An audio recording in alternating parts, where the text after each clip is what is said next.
नमस्कार, बहुत स्वागत है आपका। आप देख रहे हैं ग्रैंड धर्मा सन्मार्ग।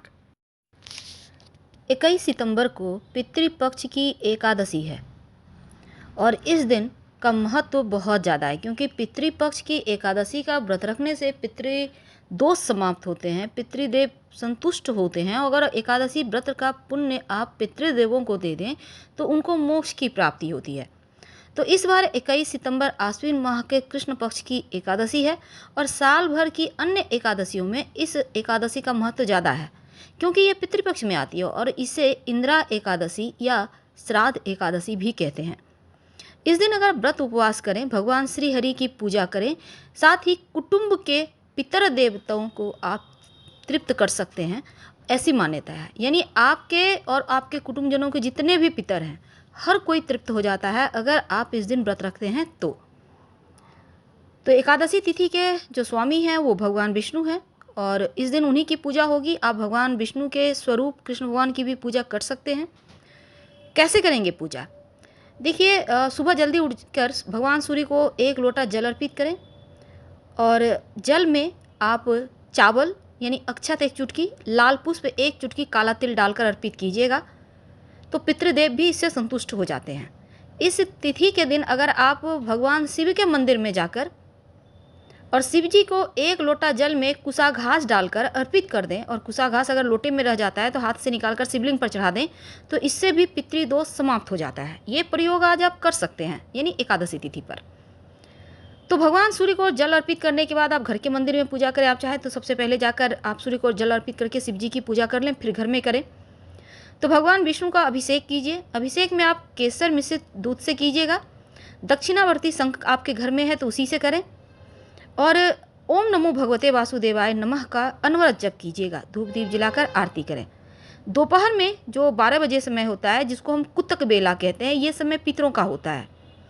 इस समय आप जलते हुए कंडों पर गुड़ और घी अर्पित करें, यानी गोबर के जो कंडे होते हैं उसको जलाएं और फिर आप इस पर थोड़ा सा गुड़ घी अर्पित करें और हथेली में पानी लेकर अंगूठे की ओर से पितरों को जल चढ़ा दें।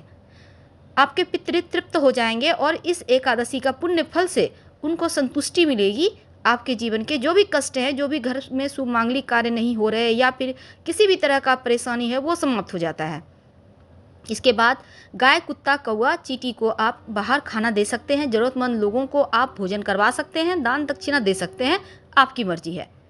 लेकिन दोपहर के समय श्रीमद् भागवत गीता का पाठ जरूर कीजिएगा। आप चाहें तो मंदिर वगैरह में पंडित जी के अगर गरुड़ पुराण का पाठ इस समय होता है तो आप वहाँ कुछ आप अपना सहयोग भी कर सकते हैं। पितृपक्ष में जो हमारे पूर्वज है वो सूक्ष्म रूप में आकर हमसे कुछ चाहत रखते हैं और कुछ ऐसे माध्यम हैं जिनसे हमें शुभ और अशुभ संकेत भी देते हैं कि वो हमसे संतुष्ट हैं या नहीं। लेकिन कुछ खास प्रयोग करके आप उनको मना सकते हैं। छोटे से कार्य उनको संतुष्टि देती है। पितृपक्ष चल रहा है और यह समय बहुत ही शुभ माना जाता है, क्योंकि इस समय में आप पूर्वज जो हैं आपके अपने परिजनों के यहाँ आते हैं और उनको आशीर्वाद भी देते हैं। शास्त्रों में पितृपक्ष को लेकर कई बातें बताई गई हैं। इन दिनों में सुबह जल्दी उठना चाहिए और अगर आप छोटे छोटे कार्य करें तो ऐसे में आपके माता पर जो माँ लक्ष्मी है उनका आशीर्वाद तो बरसेगा ही, पितृदेव भी प्रसन्न होते हैं और आशीर्वाद देते हैं। तो आप कुछ करें या ना करें, लेकिन छोटे छोटे प्रयोग जरूर कर सकते हैं।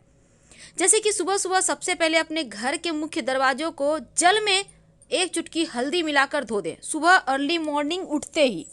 याद रखिए, जैसे ही आप सुबह उठते हैं, पहले झाड़ू लगाने के पहले, दरवाजे से घर से बाहर निकलने के पहले, जो घर का मेन व्यक्ति है या कोई भी व्यक्ति जो सबसे पहले उठा वही ये काम कर ले। एक बाल्टी में या मग में, लोटा में पानी ले लें, एक चुटकी हल्दी डालें और दरवाजे को धो दें। ऐसा करने से आपके घर में देखिएगा बरकत होगी, आपकी उन्नति होगी, कभी धन की कमी नहीं होगी। साथ ही परिवार के सदस्यों के बीच प्रेम बढ़ा रहता है, धन आता रहता है। दूसरा, जो पक्षी हैं उनको आप दाना डालें, लेकिन एक बात याद रखिएगा, बहुत सारे लोग छत पे दाना डाल देते हैं। आप ऐसा ना करें। आपने छत पे दाना तो डाला, लेकिन अगर कबूतर आ गया चुगने के लिए तो फिर यहाँ पर राहु एक्टिव हो जाएगा, फिर जीवन में परेशानियां बढ़ जाएगी। इसलिए पंछियों को दाना छत पर ना डालकर आप आंगन में, अगर घर का आंगन है तो, नहीं तो किसी भी पेड़ के नीचे डाल दें। पितरों को भी अच्छा लगेगा, शांति आएगा, ईश्वर का भी आशीर्वाद मिलेगा, माँ लक्ष्मी की कृपा बरसेगी, धन की मुश्किलें दूर होगी। पितृपक्ष में ही नहीं बल्कि अन्य दिनों में भी आप एक मिट्टी के बर्तन में आप या फिर किसी भी चीज में आप जल भरकर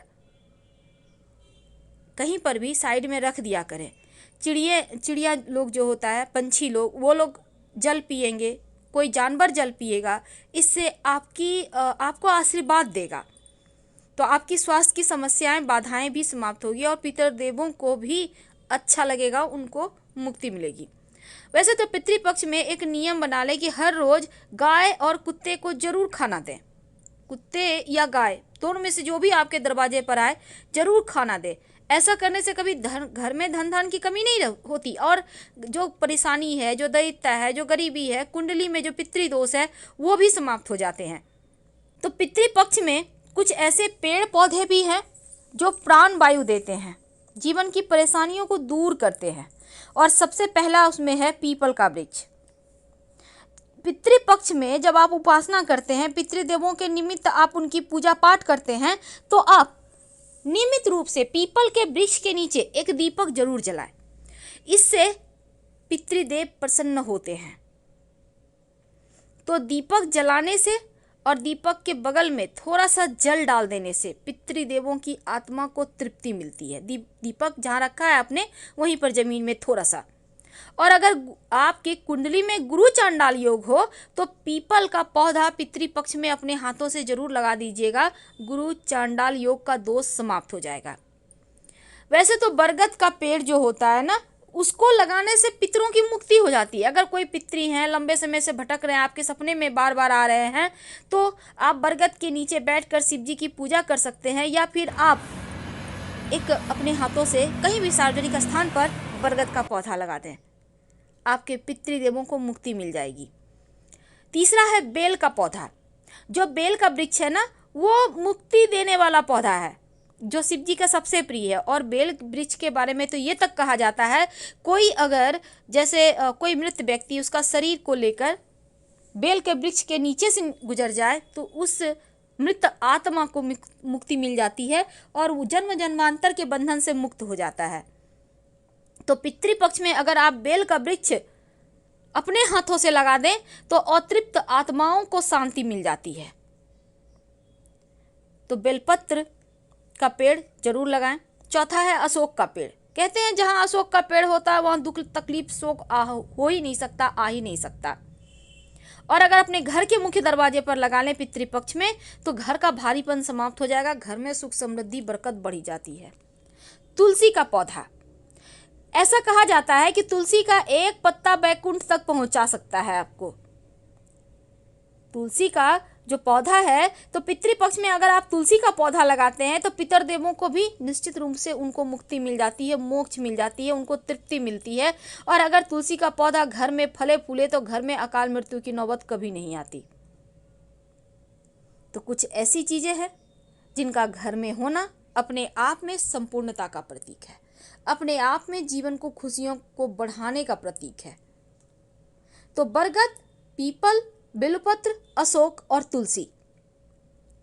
अब दूसरी तरफ देखिए, वैसे तो बहुत सारे नियम हैं, लेकिन नियम उतने लोग मानते नहीं क्योंकि दुनिया आधुनिक हो रहा है। पर अपने हाथों से अगर पौधे लगा दें तो कोई हानि भी नहीं है, आप जरूर लगाएं। अब एक और खास बात आपसे हम साझा करेंगे, फिर बताएंगे कि पितृदेवों के निमित्त कहाँ दीपक जलाएं और क्या करें। देखिए, हमारा शास्त्र कहता है कि कौआ अतिथि आगमन का सूचक है, तो पितरों का आश्रय स्थल भी माना जाता है। और श्राद्ध पक्ष में कौआ का बहुत महत्व है, क्योंकि कौओं को भोजन कराना अर्थात अपने पितरों को भोजन कराना एक ही बात है, क्योंकि आत्माएं कौवे के शरीर में स्थित होकर विचरण करती है।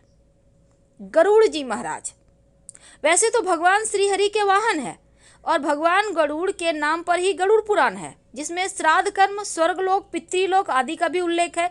तो पक्षुओं में गरुड़ जी को बहुत ही पवित्र माना गया है और भगवान राम को मेघनाथ के नागपाश से मुक्ति दिलाने वाले गरुड़ का ही आश्रय लेते हैं, इसलिए गरुड़ का भी महत्व है। हंस एक ऐसा पक्षी है जो देव आत्माएं आश्रय लेती हैं और आत्माओं का ठिकाना है। अपने जीवन में जिन्होंने पुण्य कर्म किए हैं, नियम का पालन किए हैं, वे हंस की योनि में आते हैं। कुत्ता है वो यम का दूत माना जाता है। कहते हैं इसके माध्यम से जो वस्तुएं हैं, ईश्वर माध्यम से वस्तुएं नजर आती है। दरअसल कुत्ता एक प्राणी है, भविष्य में होने वाली घटनाओं और ईश्वर का माध्यम जो की आत्मा है उसको देखते हैं।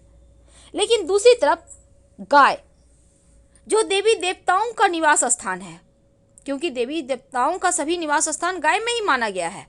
हाथी, वैसे तो हिंदू धर्म में भगवान गणेश साक्षात रूप माना गया है, इंद्र का वाहन है, तो हाथी को पूर्वजों का प्रतीक भी माना जाता है, क्योंकि जिस दिन किसी हाथी की मृत्यु हो जाती है उस दिन उसका कोई साथी भोजन नहीं करता और हाथियों को अपने पूर्वजों की स्मृतियां रहती है याद। तो चलिए जानते हैं कि वो दीपक कहाँ जलाएं पितृदेवों के निमित्त।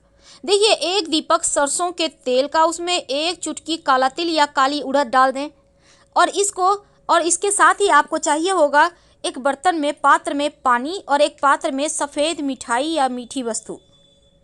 अब इसको लेकर अपने घर की छत पर चले जाएं। अगर छत नहीं है, आपका खुद का फ्लैट में रहते हैं, तो घर से बाहर निकले बाउंड्री वॉल में कहीं भी बाहर निकल के साइड में रख दें।